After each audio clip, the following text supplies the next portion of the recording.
Cornelius walks out of the elevator. He looks nervous. He takes a step and then takes another backwards. You either want to do this, or you don't. Which is it? It's time to decide. The elevator doors close. Cornelius taps the open button furiously until it opens again. It does, and Cornelius starts walking towards my apartment door. Here we go. Deep breath. Showtime. Cornelius reaches my door and goes to knock on my door, but stops. I'm about to go food shopping. I pick up my keys. Meanwhile, I hear a voice from outside while Cornelius was panicking. She won't even want to see me. Cornelius turns his back to the front door. The front door opens. I stand, smiling. This is a waste of time. I don't even know what we were talking about, and I agree. Cornelius turns around to face me. He puts up a hand to say hi. Have you lost your tongue? I shouldn't be here. No, you shouldn't. But you've intrigued me, so what do I owe this pleasure?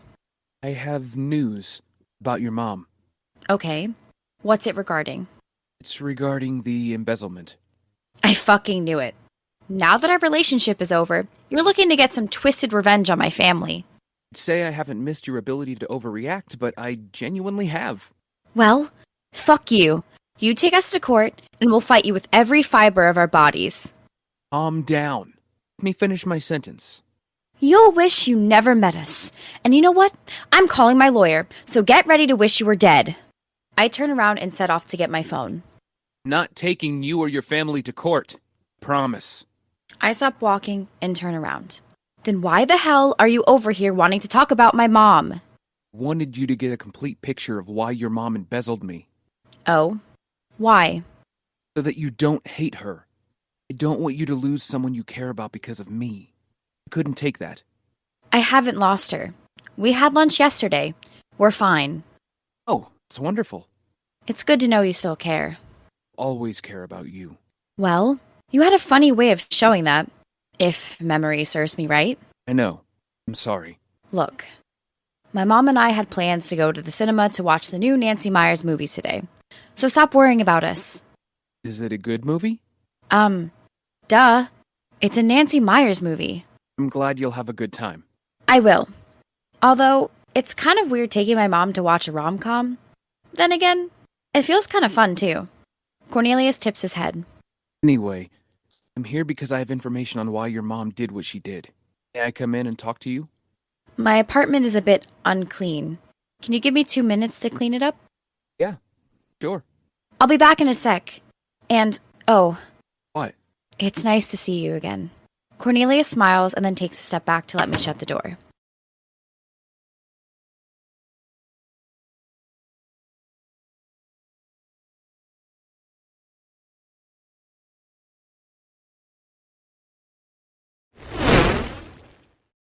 Cornelius follows me to the couch.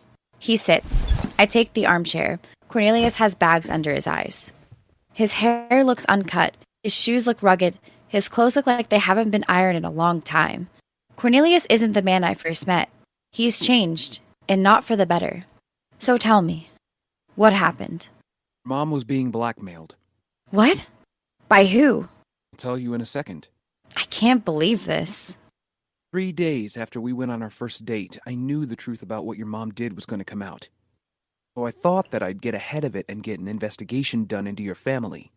Okay, so what did you find out? I found out your mom was having an affair with her church bishop.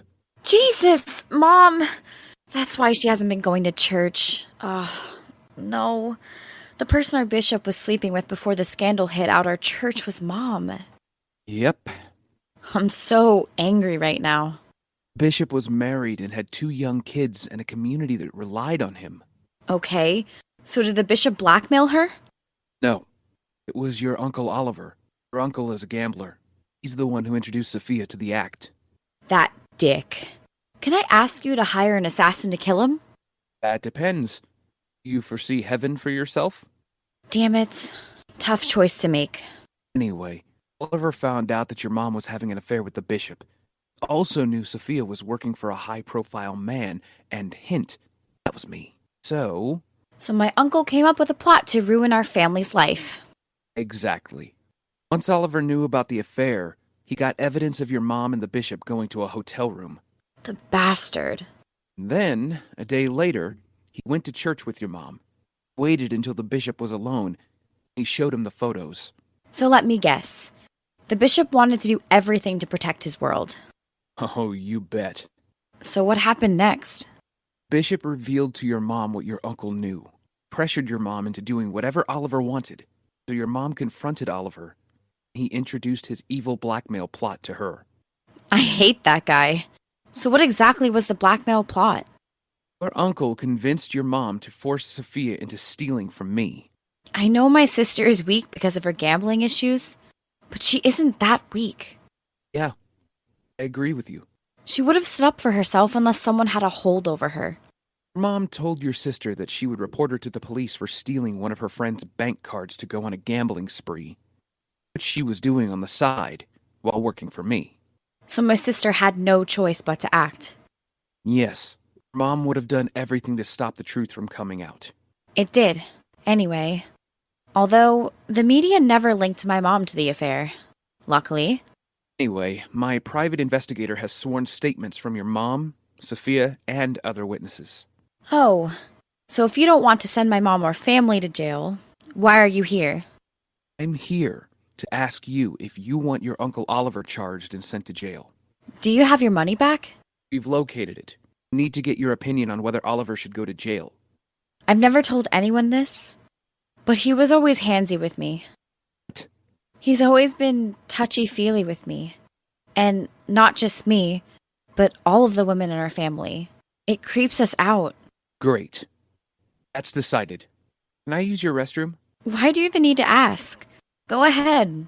I'm not going anywhere. Cornelius exits. He enters the bathroom. He closes the door. He looks at his reflection in the bathroom mirror. It's going good. She's talking to you.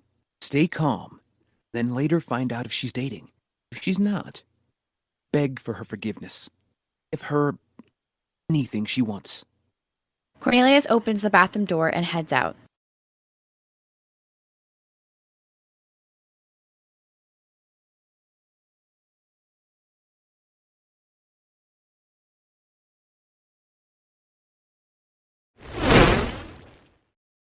Cornelius enters and takes a seat.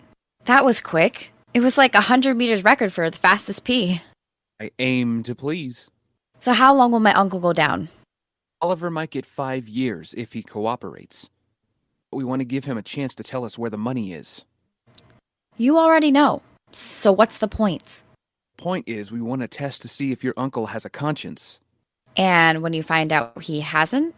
It's prison for Oliver. I give you the money to give to your favorite charity. Damn. I love it when you get tough. Hey, can I make you breakfast? I'm not hungry. Hey, mister, when we dated, you always used to tell me that breakfast was the most important meal of the day. Fine. You've twisted my arm. Good.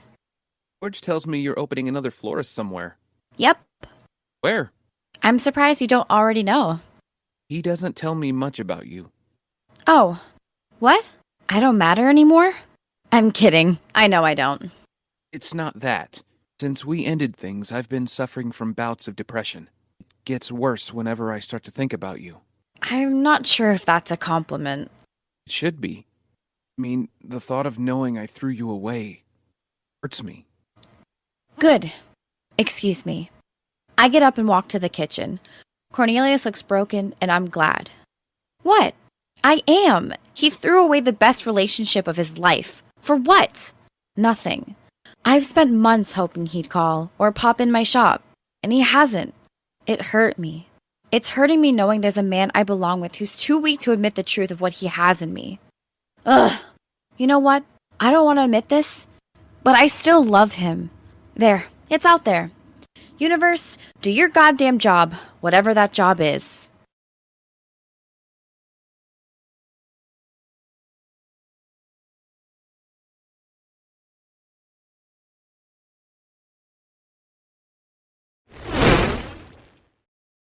I put down a plate of bacon, sausages, and fried eggs on the table. I get a knife and fork and settle them beside the plate. What are you waiting for? I'm not that hungry. Don't make me cut your food for you. I sit at the table. A beat as Cornelius starts eating his food. I watch him intensely. You're creeping me out, woman. Good. Carry on eating. Please. So, are you dating anyone special? Yes. Cornelius' face falls. He looks sick to his stomach. I smile. Funny. I'm not in the dating arena anymore. It seems my heart only wants to beat for a blind douchebag. Guess who that is? Thanks. Are you seeing anyone? If you say you are, I'd hunt that person down and murder them. I hope you know I'm serious. You need some comedy lessons. I really do. Don't I? I went out on a date with George's niece. How was it? Obviously, not good otherwise. You wouldn't be here staring at my boobs. Cornelius averts his eyes. Ah, I caught you staring at him. Gina is a doctor who told me I needed to lose weight unless I wanted cancer. Okay. Weird. I've not even told you the best part. During the date, Gina wanted to give me a rectal exam in the men's toilet to check for signs of prostate cancer. I wonder why you look stressed. Now I know. You got fingered by a doctor. I ran off before she could do it. This means you were in the restroom with your trousers down before you thought it was creepy as fuck and then ran out. I hate that you know me so well. So you've had no serious relationships? Nope. How about you? None that rings any bells. Can I apologize to you? I shouldn't have ended things with you. No kidding. Expand on that, please. A month after we ended things, I realized that Cornelius stops talking. He starts coughing. He looks like he's choking. I get up from my chair, I go behind him and whack him hard on the back. The food falls out of his mouth. Are you okay? Yeah. God, that sausage got caught right in my throat. Couldn't breathe. You're okay now. Please, finish what you were saying. A month after we ended things, you realized that you... What? I realized that I was in love with you. I love you, Emily Rooney. Stand up, please. What? Why? I need you to stand up because I need you to strip. We're about to sex it up. We've still got a lot of talking to do. We'll do it later. Now, stand. Cornelius stands. I walk over to him and kiss him.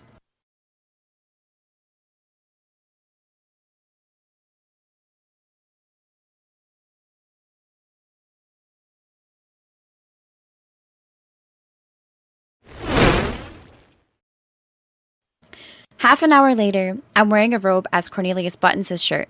We walk into the living room. We sit on the couch. The less said about that, better. I thought you liked what we did. Would have liked it more if I wasn't worried about the possibility that you could still leave me. After what we just did, you're going nowhere fast. You're all mine. Mission to be scared? Not granted. What else do you want to discuss? I want to know what the future holds if we decide to give this another shot. Oh, Are we both sure we want to restart this again? We both know the pain that can occur if we break down again. but you see, all I wanted from you was your words of love for me. And since you said it, I feel it too. Nothing is stopping us from being together. Yep. You can rest assured that this thing between us will last. This relationship has concrete as its foundation, and it's firm. It's unmovable. So you're not scared to be with me again? I was never scared to be with you. Neither was I. Precisely. We both just had to take time apart to realize how much we meant to each other. We've done that. The roads are now presenting themselves for us. All we have to do is travel down them. So, do we belong together? Yes, dumbass. We do. The clouds have disappeared. It's sunshine all day long. Okay. I've heard enough to want to commit to us right now. Then what's stopping you, jackass? I'm still scared I could lose you. I lost my mom and my dad. And then my aunt hurt me. The journey could still end in pain. Then you need to muster up some faith. Ow. Look me in the eye. Okay, I am. Being in love with someone gives you strength. It also gives you courage. What does that mean? As long as you have me, I'll always be the beacon of that strength and courage you need. I'll never let us go. Okay.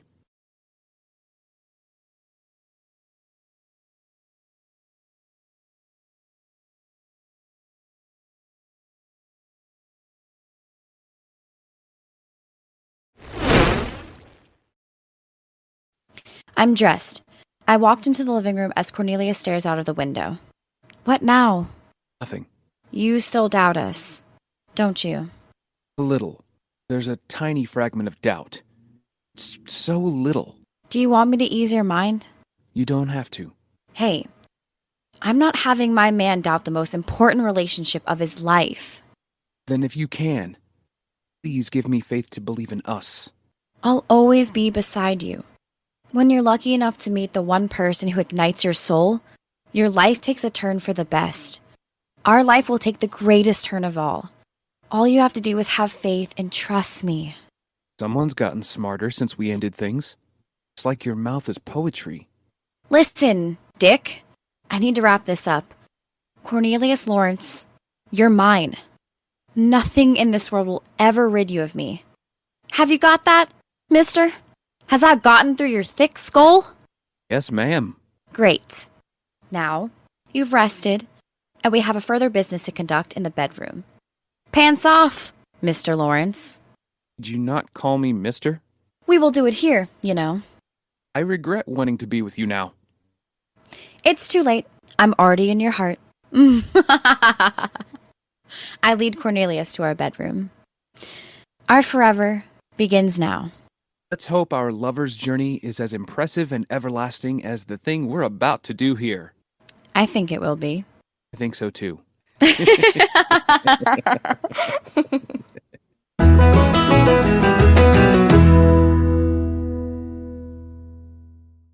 Power of Love was voiced by me, Jake Johnston. And me, Melanie Rose. The show was written, produced, and directed by Joao Nisita. Thank you for listening. We hope you've enjoyed this That Love Podcast production. We'd love to hear what you thought of this series, so please rate us, subscribe, and leave us a review on Apple Podcast and Spotify. It helps more people find us. Thank you. Thank you. Enjoy your day.